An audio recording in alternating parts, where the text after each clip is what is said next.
বাজার থেকে কেনা সেরেলাক খাওয়ানোর থেকে আমরা কিন্তু ঘরে ইজি ওয়েতেই বেবিদের জন্য একটা হোমমেড সেরেলাক বানিয়ে নিতে পারি।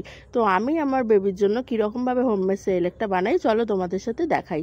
তো এখানে আমি মাখানা নিয়ে নিয়েছি আর চিড়ে, আর সাথে রয়েছে ওটস, আর তার সাথে রয়েছে আমন্ড, আর রয়েছে কাজু বাদাম, আর রয়েছে তোমার আখরোট। তো এই কটা জিনিস লাগে তোমার হোমমেড সেরেলাক বানানোর জন্য।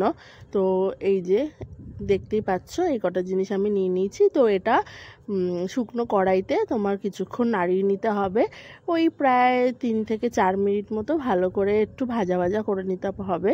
দেখতেই পাচ্ছ আমি এটা ভাজা ভাজা করছি। তো এই দেখো আমার হয়ে গেছে ভাজা করা। তো এটা মিক্সারে দিয়ে এটা ভালো করে ডাস্ট করে নিতে হবে।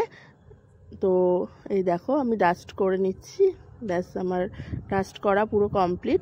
তো এটা ভালো মতো ডাস্টিন পাওয়ার জন্য আমি একটা ছেঁকনিতে ছেঁকে নিচ্ছি।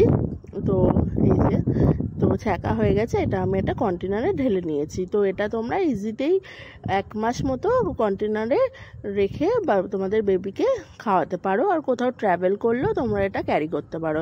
এই যে আমি একটা বলে অল্প করে গরম জল নিয়ে নিলাম, আর এর সাথে সেরেলাকটা মিক্সড করে নিলাম। তোমরা তোমাদের বেবিকে যেরকম খাওয়াবে পাতলা ঘন সেরকমভাবে তোমরা এটাকে বানিয়ে নিও।